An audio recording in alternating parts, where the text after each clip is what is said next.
Hey, how's everybody? Okay. All right. Okay.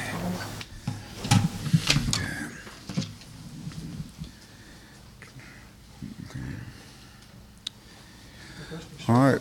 All right. Second game of a home and home with the Ole Miss team that has been playing really good basketball. I think Kermit's done a great job of getting there and getting those guys to play at a high level. Obviously with Tyree, who's playing really well, and of course you got a prolific scorer in Davis. Those guys present some pretty good challenges. I thought early in the year when we played them earlier, I thought we were playing pretty good up until the probably 25-minute mark, 26-minute mark, and then I thought we had a slew of turnovers, and that's the thing that keeps coming up, turnovers. And even in our game with Kentucky the other night, I thought we did a good job of taking care of it. So we've kind of identified the things that we're not doing well, the live ball turnovers. And so, but more importantly, we got to put 40 minutes together.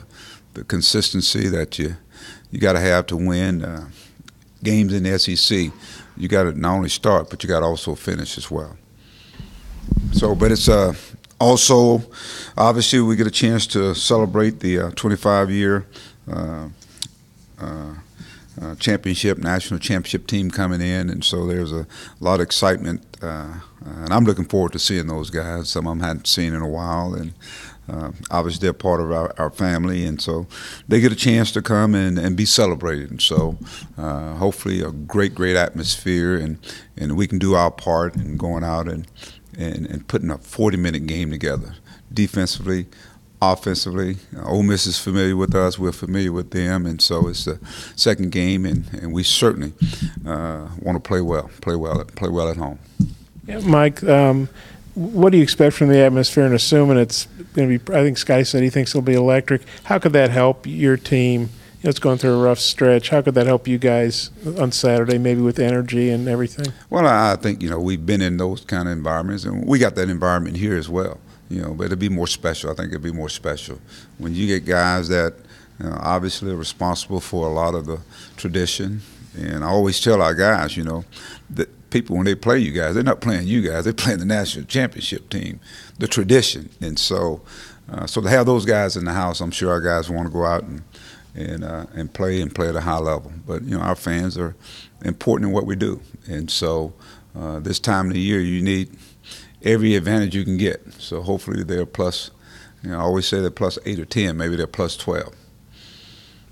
Just with both Arkansas and Ole Miss kind of having close but no cigars against Tennessee and Kentucky, just how do you see that factoring in this game for both teams? I think it's going to be two teams that get at it defensively, offensively. As I said, obviously they've got some more established guys when you talk about Tyree and Davis. The Stevens kids playing well for them. They got a good basketball team. The Schuler kid, the Devontae, the Lagarde, they're a scrappy team, and like I said, and they've got they're playing well. They play well all year long. So I expect it to be a game where back and forth, and maybe who has the ball the last will win the game. But again, I think we played each other, so I think we're familiar with one another. Feel the team's confidence got a boost playing Kentucky, so we almost had them. Well, I'm not in moral victors, Nate. Me personally, but obviously we played well, didn't play well enough to win the game, and that's how I look at it. We did some positive things. We corrected some things, and to go in that environment to put yourself in position, it tells you what these guys are capable of doing. And we not only did it at Kentucky, but you look at the other places we played, and I think that's just the growing pains, And to me, when you can get over that hump, I think that makes it even more special. So, but close with cigars don't get it. Mike, Isaiah, I guess, is on the verge of breaking Scotty's record. How much do you think Scotty has helped Isaiah this season? And just what do you think about this freshman season he's having and being on the verge of breaking Scotty's 3-point record for most in a season? I think for a young guy that was playing high school ball last year to be thrown into the fire, so to speak, and have that kind of role and to come out and start off with a bang, and then of course, now you go to the top of the scouting report, people are playing him a little harder, and he's a good basketball player, and I thought he got better. That he's gotten better this year, and his progression you'll see him get even better, get stronger, and but the things that he does well, he can shoot the basketball well. But I'm sure he's put on display that he can do other things than just shoot the basketball. He can defend, and I'm sure Scotty's been very encouraging to him. I think our whole staff has been really good for him, because with young guys, the emotion is up and down, and with the kind of season that we've had. But one thing about him, he's been pretty consistent. Yeah, what have you thought Desi's brought to the lineup, I guess, since the last 2.5 games and the last 2 starts he's made? I think he's brought a little, I think he's brought some toughness. I think he's brought some, another, I think, a defender. I think he can create, not only for himself, but he creates for others. Fixes things on defense, and I think he shows he can score as well, get to the free throw line. So it's confidence. He's been playing well in practice, and so it's good to see him bring it on the floor. But I think what he brings is the toughness that you got to have, especially in environments that we go into and in the teams that you're playing. Yeah, Mike, those I used to call them controversial reviews at the end of the Kentucky game. Have you submitted those plays to the SEC office? Absolutely. And what response have you gotten? It's what they didn't call. So from that standpoint, where I was and putting them in, I think it opened up some of their eyes to some of the things that were taking place in that game that probably were not called. And I think that's. To me, is they're work in progress. We're work in progress. So and sometimes you get them, sometimes you don't get them. I think Rick Barnes had the same scenario going on with his team. But there were some calls that obviously there's judgment, but we came on the wrong end on them. I know that. Did the SEC office say, "Hey, man, we're sorry we screwed that up," or "You got screwed," or anything to that effect? We had a good visit. You want to elaborate on that? We had a good visit. Yeah. Okay.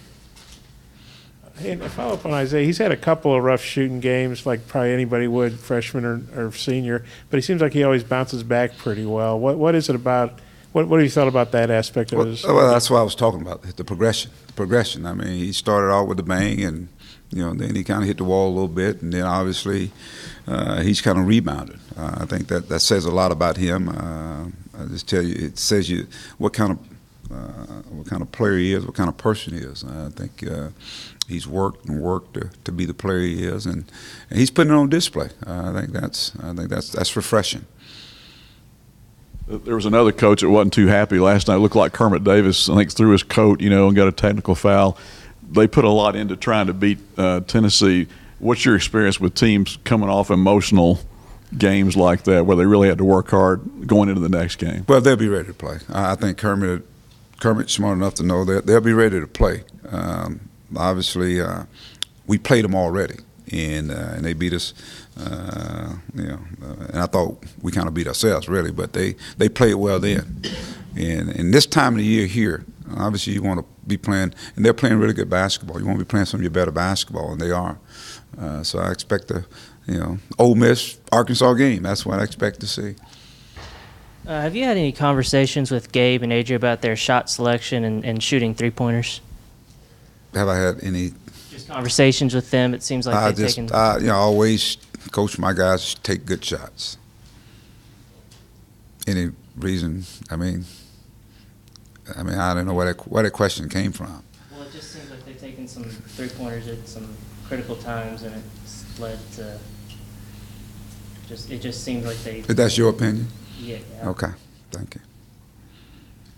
Yeah, Mike, Chad Moore said the other day Justice Hill's probably going to practice football when the basketball season's over. And I think if the rules are that if he ended up playing football, he'd have to be on football scholarship. What do you see Isaiah? Do you see Justice being a 2-sport guy, or what? How do you see that? I've talked to Justice, and right now, Justice is concentrating on basketball right now. That's in my talk with him, and so it may happen on later on down down the line. But right now, he's just focusing in on basketball right now. Were you aware of what Chad said, or that he was planning to? No, I talked to Justice. I hadn't talked to Chad yet. Okay. But Justice and I had a visit before he even came up here about if that's something he wants to do, then obviously he has my blessings to do it. But at the end of the day, he will inform me what he wants to do. But right now his focus is on basketball. The 94 team, you obviously were a big part of that too. What do you think defined that team? Because it had a lot of good players, but Corliss was really the only one that had a lengthy NBA career, and yet they won a national championship. And then does it seem like it's been 25 years ago to you, or kind of how do you feel about the past? No, it seemed like it didn't happen not too long ago. And, of course, I get a chance to see and visit with Scotty all the time. They were a selfless team. They were very unselfish. Before, Corliss them they got here, obviously their freshman year went to the Sweet 16. And that year, of course, with Dwight and you had Clint McDaniel, who had already been here. I think Darryl Hawkins was on that Sweet 16 team, I think. But that team there in itself, we had some older guys. If you think about it, almost all those guys had an extra year of school. Curry and Dwight had sat out a year. Elman was redshirted. Clint McDaniel was redshirted. Obviously, Corliss and Scotty were they were just talented freshmen into coming into their sophomore year. But the thing I remember most of what they took from that losing to North Carolina, I think, in the Sweet 16. And then North Carolina was the championship game. I thought those guys dedicated themselves. We added the Twin Towers and Darnell Robinson and Lee Wilson to go along with some guys that had some seasoning. And they just started off that summer.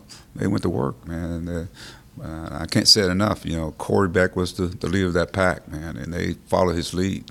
But they worked morning, noon, and night to become players. But they were very selfless. And I think one of the defining moments of selflessness is, we're in the national championship game, and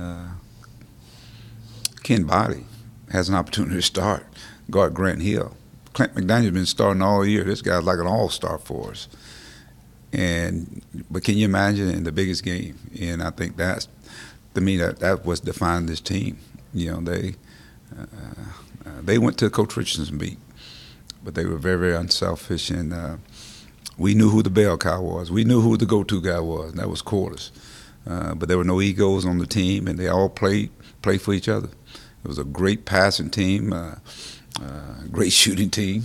And then you had a guy like Corliss, great depth, even with Roger Crawford going down. So I go on and on, about that team. You had so many different parts and weapons. We could play fast. We could slow it down. We can play half court. We could do a lot of different things, and I think that was the beauty of that team. And they played to win. That's when I said they played to win. Anything else, Coach? Thank you, guys. Okay.